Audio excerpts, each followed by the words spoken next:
All right, we are live, guys. Here we are, the 2W podcast, back yet again. Very exciting time. I think, what is this, Lucas? Episode 66, Oh my I gosh, believe. yeah, 66, 67, something like that. But Wow. getting up there, Wow. getting up Yeah. there. Every day. It's been really awesome to bring.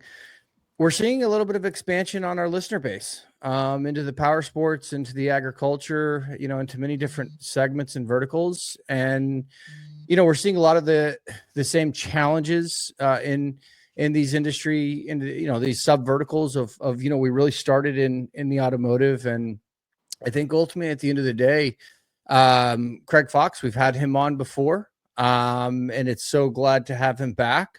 And I know we've had a lot of requests and a lot of discussion around staffing strategies. We're kind of moving into the world. We've been in global, like a global market for I think many years. But more importantly, a lot of people come and they have questions about, who, when, how do I tackle something so great? And really excited to get into some of the details, with folks, like Craig, but more importantly, Lucas, so happy to be here. Here we go, man. Episode 66. It's going to be pretty awesome. No, absolutely. No, we're looking forward to this episode again because, as you said, we had Craig on before, and both Craig and I are based, obviously, primarily in the Philippines. And so I've gotten to know Craig on a personal level very, very well as on a business level. And like launching into 2025, as we've talked about, we're looking at different verticals, like you say, agriculture, manufacturing, and we're seeing these organizations outsourcing a lot more, of their staffing due to costs and all this sort of thing. So we thought this is a perfect time to bring Craig Fox back on, and he can kind of expand on what we've been doing back in 2024 and where we're headed in 2025 and the success that we've had with a couple of clients and individuals that have come on board, and we're fully rocking here. So I'll kind of pass it over to Craig a bit, just maybe to explain a little bit more about, the offshore stuff, remote staffing, employee leasing, those sort of verticals, for people that might not understand. Sure. Well, first of all, guys, it's great to be back, and congratulations on number, what is it, 67, 66, whatever it is. Yeah, that is truly amazing. So to answer your question, essentially what remote staffing is, and some people call it outsourcing, some people, a lot of different names for it, is hiring employees overseas, essentially, and doing it at a reduced rate, sometimes up to 50, 60% off what you would find here, and sometimes even more than that. It involves training up those employees, in particular, in particular positions. Usually these positions are call center positions, marketing positions, sometimes, development positions, programming, things like that. We do have some people on staff that do business development, bookkeeping, things like that. So it's these positions where there's a lot of repetitiveness to it, the position. And what we do is we find people that meet the job descriptions or the job recs that the companies are looking for. We'll interview a lot of different people here in the city and around the Philippines. Once we find the individual that works for that position, we will turn them over to the client that can decide if they want to hire that individual. And then we'll go through the hiring process. On our end, what we do is we manage that employee completely. So all the human resources, the pay, the salary, the benefits, the health insurance, all those types of things we take care of for the employer. And then that employee and that employer work directly with each other on a daily basis. One of the first questions that we always get asked when it talks about when we talk about remote staffing is, are they going to work my hours? And the answer to that is absolutely. It's really interesting in the city that we live in, which is Cebu, in the fact that the majority of the people that live there are working U.S.-based hours. And Lucas, I think you can attest to that. So it's a city that's definitely geared towards this type of scenario. There it's called BPO. Here we call it, like Lucas said, remote staffing or outsourcing. But that's kind of the way that we work it, and that's kind of how it all goes. What into that? Right. Because you said something interesting, and it comes up, a lot, just in general, conversation. I think from probably a lack of education. You mentioned benefits, right? Yep. You mentioned, you go out and you find talented individuals, and I think a lot of times, probably over the years, the connotation around, well, I don't want to just get some, like anybody. Like, how do I vet? What's their education level? Are they getting paid a competitive wage? Right? Are Right. you know? But like when that comes up, so benefits. So when as you look at it from your lens, I mean, you're really treating this as somebody who is highly valuable to a particular job task or a particular Yeah. organization. There's benefits involved, there's competitive wages. You're really providing them an opportunity that ultimately they get excited about. Absolutely. So the most important thing, and one of the things that we pride ourselves in our organization, is retention. Okay. So one of the primary benefits that we offer these people that work with us and work for our clients is a retention bonus. All right. So from day one, we have a retention bonus, and after a certain period of time with employment with us, that retention bonus starts getting released. So really, from a turnover perspective, we see very, very little turnover in our organization. The other reason that we see very, very little turnover in our organization is because our interview process is quite rigorous. So we probably interview about probably 50 people for each position, for one to be qualified. And what we do also is we make sure that we're not the only one that's interviewing them. Okay. So we'll get a job rec from the employer. And then what we'll do is we'll use our resources to attempt to locate that individual, either in Cebu or throughout the Philippines. And then what we'll do is once we find that qualified individual, we're going to get the employer involved with them, and we're going to have them interview them themselves, which is quite a bit different than most organizations of our type. Usually, if one person leaves, they just stick someone similar into that seat. That's not what we're looking for. We're looking to develop long-term relationships with the employers that we work with and the employees here on our staff. Great. Yeah, Craig, I was just going to ask you, how do you overcome? And I mean, you and I have had many talks about this. I've been out with you and the team, and, we're out there, and I know the quality of individuals that we have here. But how do you get over the fact that I know, I'm Canadian, you're American, but people in the West are sitting there and thinking, right, we've dealt with overseas workers, and it's not an easy process. There's cultural differences, there's language differences. Are they educated enough? How difficult is it to onboard them? And what do you say to them? I know the quality of them, but how do you convince somebody that, these staff are going to be just as good and just as qualified, just as capable as somebody sitting in Canada or the US doing a very similar role? So we've been doing this now for about 8 years. We have a very well-defined process that we walk all the employees through. So we're not hiring just any, Tom, Dick, or Harry on the street that comes in and drops off their CV or resumes, as we call them. So the process is very structured so that the top candidates rise to the top, and the candidates that are going to stick with us come to the top. So as far as, convincing the employers that staff that we're going to find is highly qualified, well, what we try to do is we try to get a staff involved, one hire initially to show them. And what we will do is usually it'll be usually a customer service position or a marketing position. We will walk that employer through our entire process, and then we'll put them on staff for a couple of weeks, okay, and let the employer work with them and kind of understand how that all works.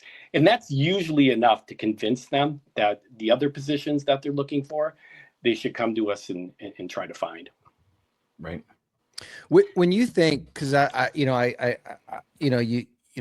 talk with a lot of business owners and very well-versed guys, and purely from an educational perspective, when you start thinking about your teams, right, you're only as good as your people, you're only as good as your product, you're only good as your process, and obviously the third being people, right? I guess the old 3 Ps. Right.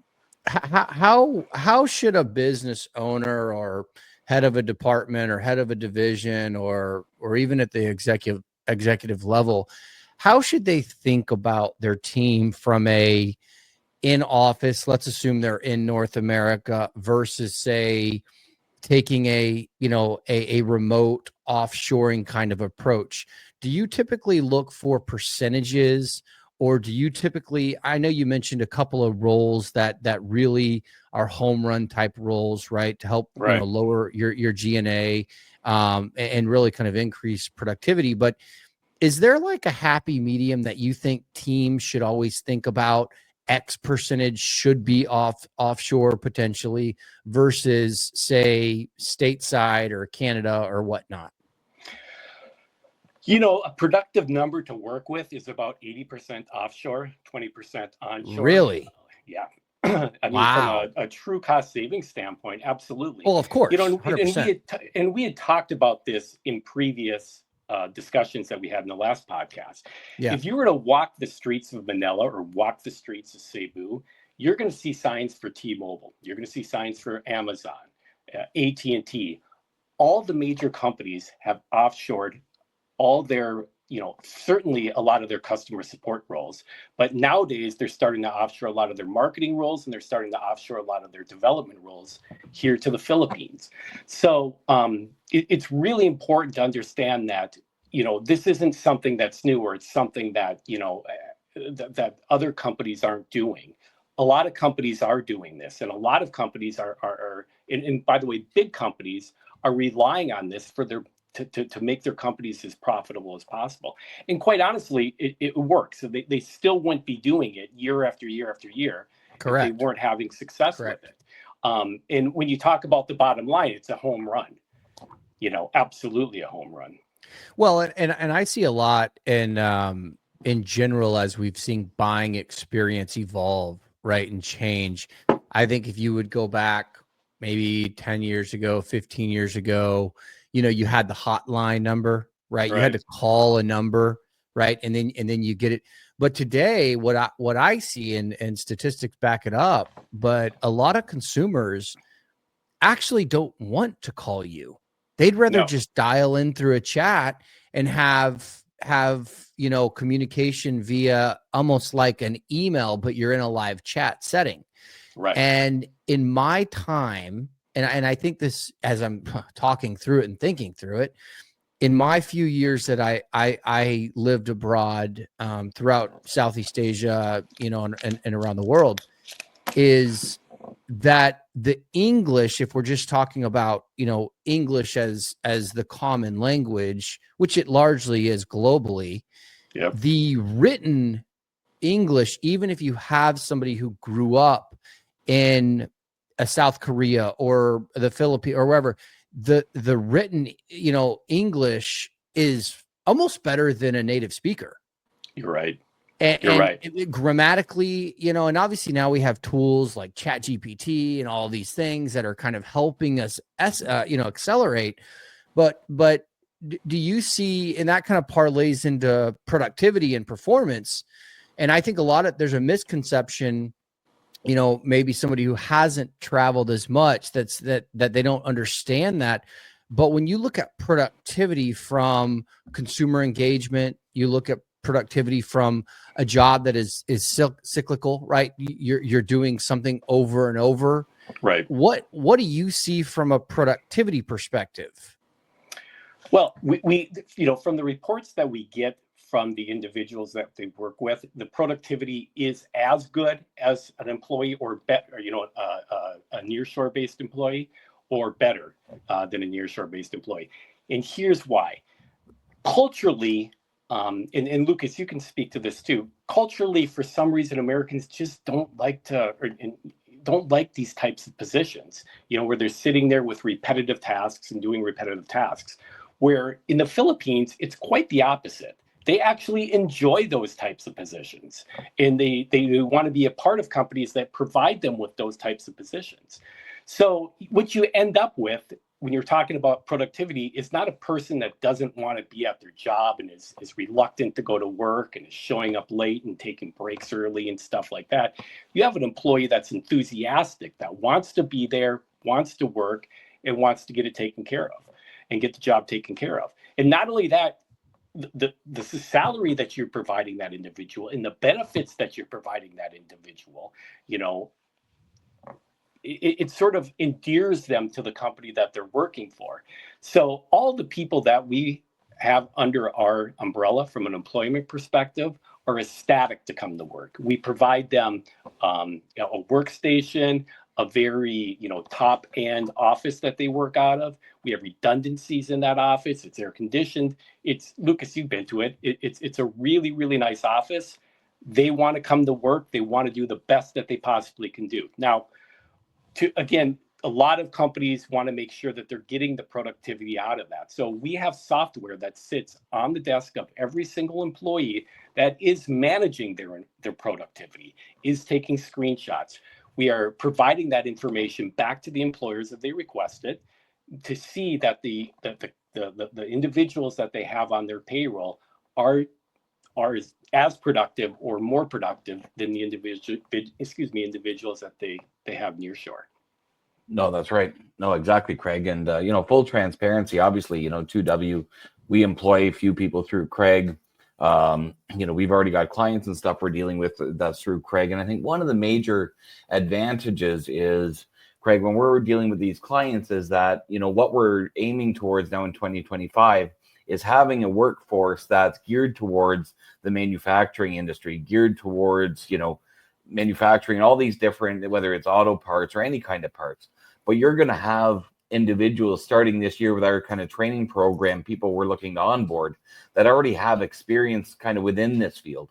So it's not, we're just hiring them directly out of, you know, university or college with no experience. These people are actually going to be trained by 2W and ourselves, you know, about this industry. So they're not going to come in just completely green and know nothing about the auto industry. And, you know, they were in cosmetics, you know, before.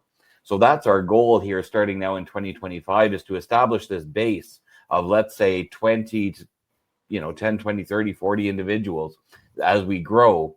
But these people will be focused within that industry. So people looking to onboard from the US or Canada or the West will have a choice of individuals that have worked here and will have it maybe prior experience from working with another company that know better processes to do, or, you know a better way of doing it. So I think that's a major advantage as well. Go ahead, Craig.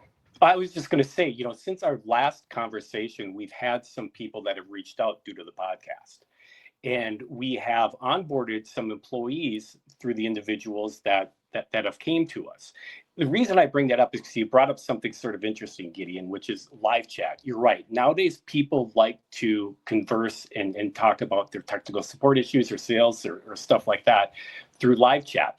So it's important to understand when we take a look at a solution for an organization, yeah, we're going to be providing you with an employee, but really what's the most important thing from the team builder standpoint is we want to make sure that we're providing an end-to-end solution that works for the organization that we're working with. So one of the companies that we work with is doing live chat, and what we've created is an AI bot that sits in front of the individual trying to, you know, answer the rudimentary questions or the kind of the first level of support questions. And if those questions don't get answered in live chat, it's going to turn over to the individual that's resided in our office to help, you know, solve the problem and take care of the issue that person's having. Yeah, that's interesting. And I if I'm coming from, you know, and I think this comes up a lot, but if I'm coming from the position of a business owner, you know, and I really want to have a productive workforce and it be self-sufficient and solve problems and ultimately service the consumer, right? Identify gaps maybe in the product, whatever that offering is, whether you're in distribution, manufacturing, or, you know, whatever that may be.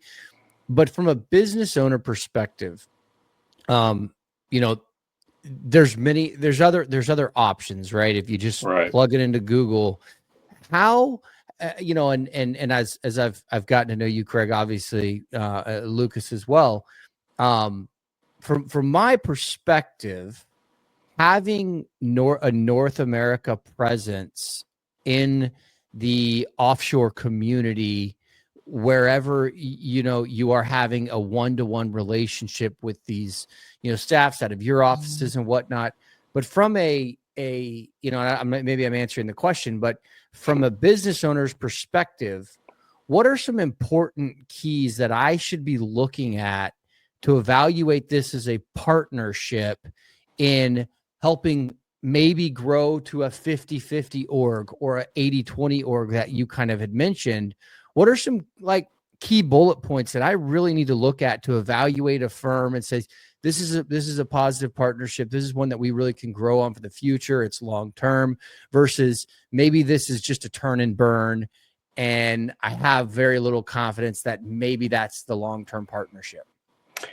Right. So when you're looking at a remote staffing firm, one of the most important things, I believe anyways, is you need to take a look at the way that remote staffing firm is treating the employees that they're hiring.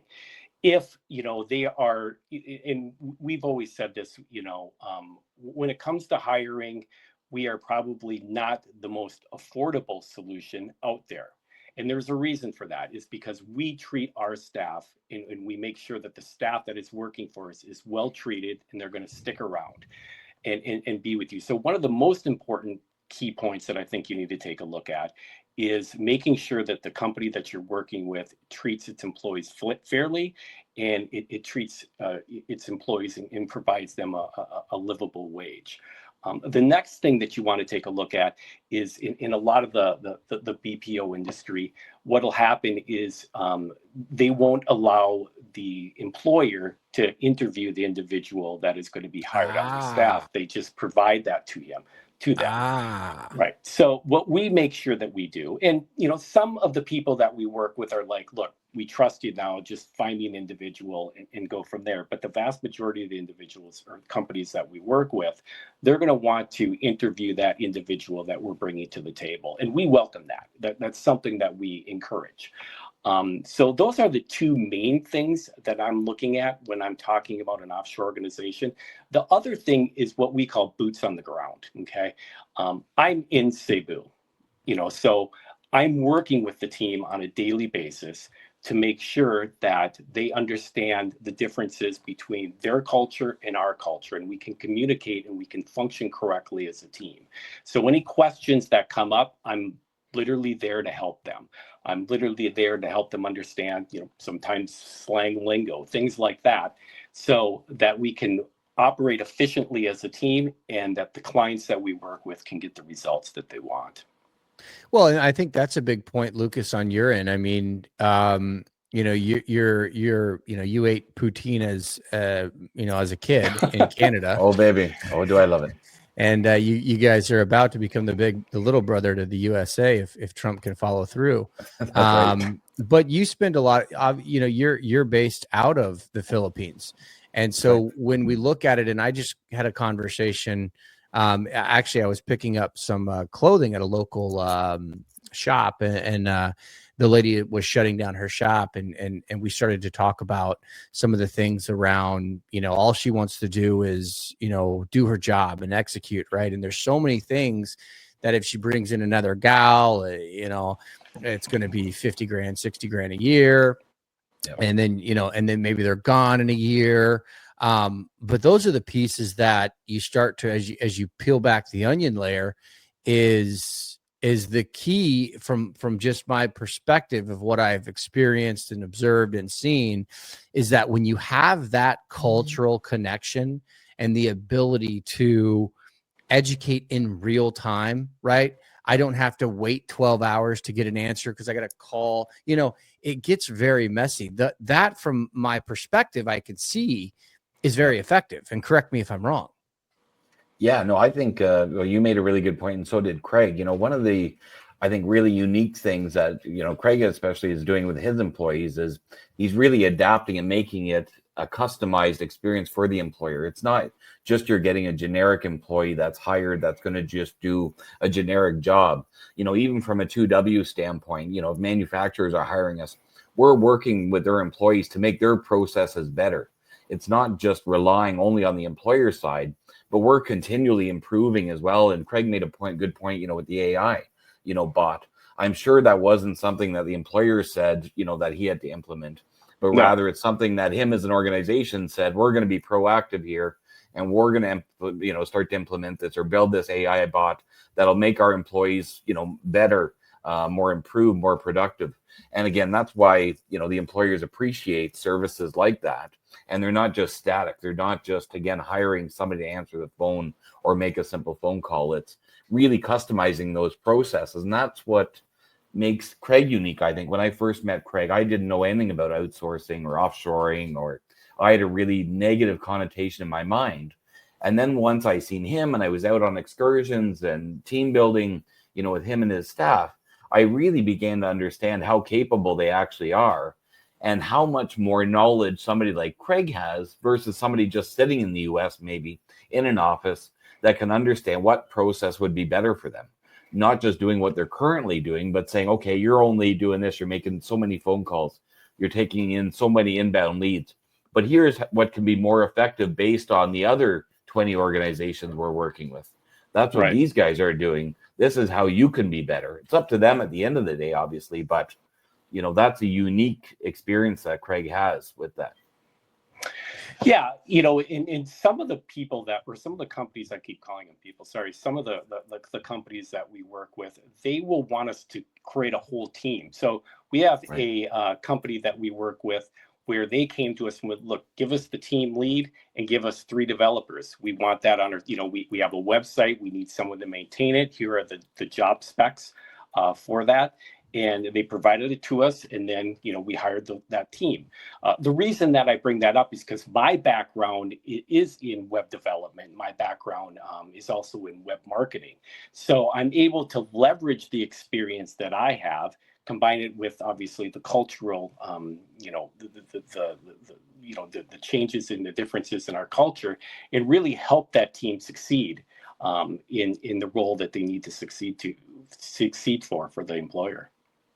Well, and I think anytime you look at the success or failures of a program, it all comes, in my experience professionally, it always comes down to the people and the communication and how closely connected you are. In my experience, the failure points, and I take a lot of pride in building teams. I've done it my whole career. I've been very successful at it. But I also enjoy being really close to the process, right? I enjoy being really close and getting inside of the team and really understanding what makes it click. And, you know, I think, you know, you kind of made a good point that the more further you are away from that maybe solution, or that kind of, to your point with the example you had with a team, the further you're away from that, the more chance and the increased failure points that you could have, which leads to confusion, leads to poor performance, leads to dissatisfied as an organization. But that's a piece that I always look for, is get inside and how close are you to the development of the team, development of the people. And I think, you know, I was a little bit surprised to kind of hear 80-20, but the more that you think about it from a fundamental perspective, the more it makes sense, not only for increased productivity. And I got to imagine, if you have, let's say and this is actually more of a question, but if you have a team that you're growing and you're offshoring a portion of that team, whatever that percentage may be, I've got to imagine from the Filipino, you know, people, the more that you bring them together for the common goal, the more almost they engage themselves, right? And they solve problems together, and they feel a part of something, and they don't just feel like they're just on an island by themselves. You know, it's really interesting when you take a look at the Filipino culture. And Lucas, feel free to chime in on this. They are all about the team. It's the team. There is no individuals. They want to make sure that the team succeeds, which is, you know, somewhat different from what we're accustomed to here in the Western world. So they are doing the best they possibly can to ensure that the organization, and specifically their team, reaches the objectives that has been put in front of them. Yeah, no, I'd agree. With that 100%. And the real advantage here is, Craig, from being here yourself, and you've got a partner as well in the U.S.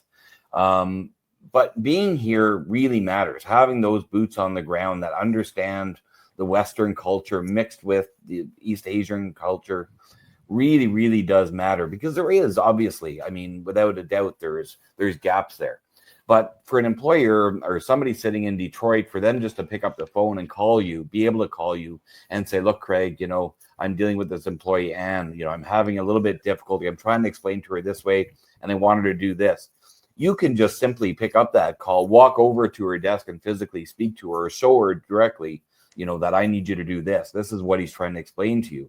And that's a massive advantage versus if you don't have that, connection there, then it does get a little bit tangled. But you being here, obviously, that does make an enormous difference. And, same as myself with 2W. I mean, it's the same thing. It's kind of the perfect combination.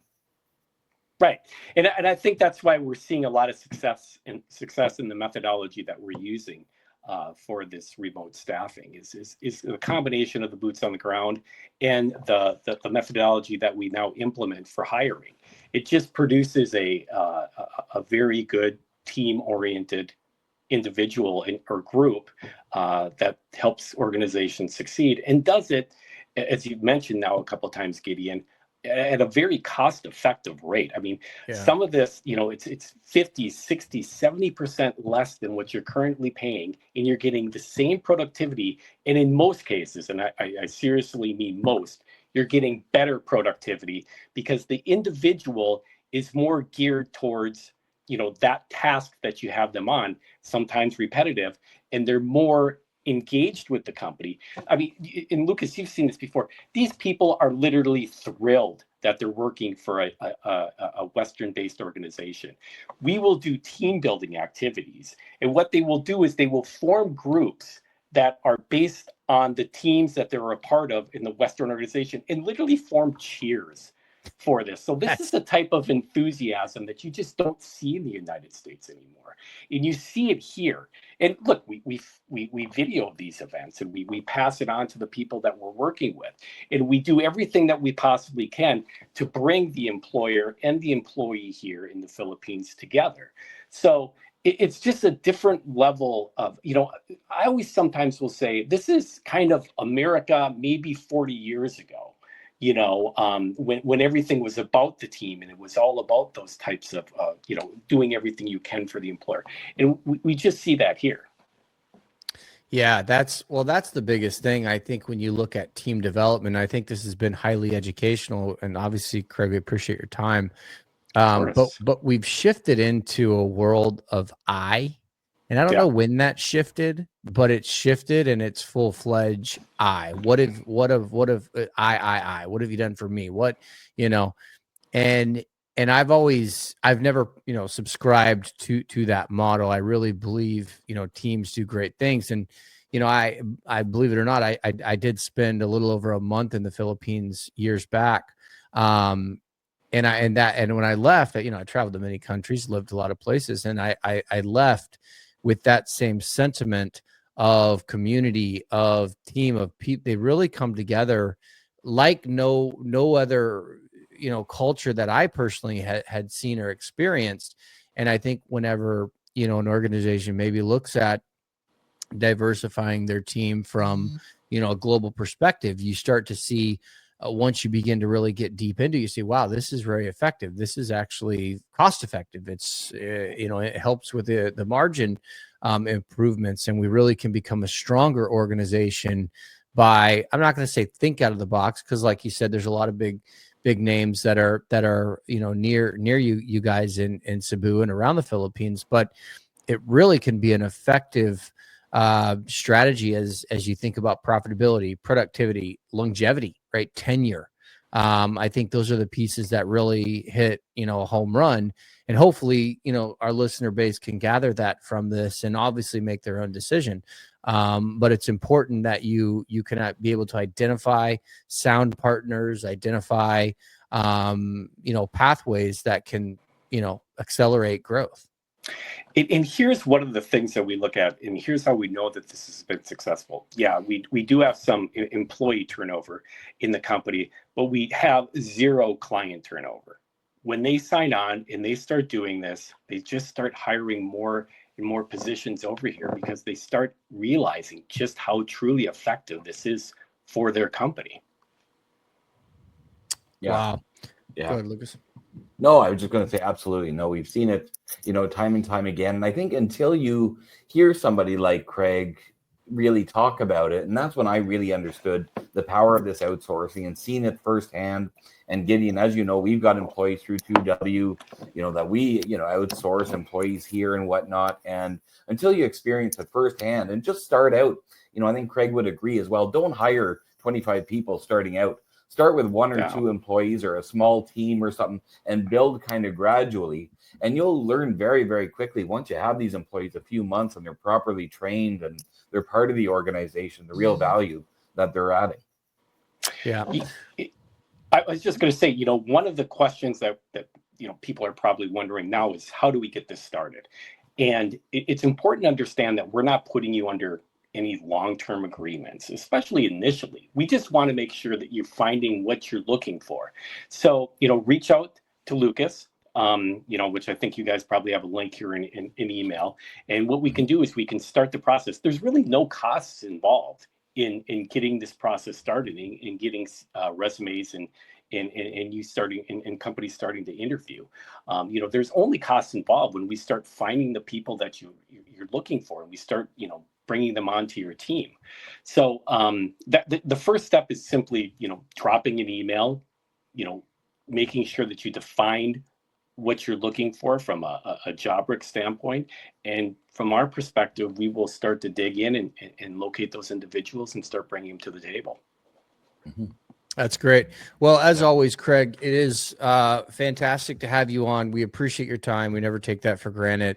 A lot of education that comes out of these. That's why we do this. Our goal is to bring industry experts in all facets of, the world that we live in, to help, us as people and professionals to just improve our teams, just to develop and ultimately be smart, right? Make smart decisions. And at the end of the day, everyone wakes up and make a living, put some, food on the table and enjoy, laugh a little bit. But we always enjoy your expertise. And thank you. Please. Yeah. If you ever need anything, obviously, you know where to find us. And to our listener base, if you have any questions, reach out. We'd love to have a discussion, help in any way that we can, and share our expertise and knowledge and our network with you. But yeah, Craig Fox, man, we really appreciate you having on. Thanks, guys. Appreciate being here. You got it. Awesome. And as always, folks, the best way to support the 2W podcast is like and subscribe. We are here for you. We want to continue to bring experts and, cutting edge, the evolution of what we're seeing in the industry firsthand, right to your doorstep. And as always, we are the voice of the industry. This is the 2W podcast.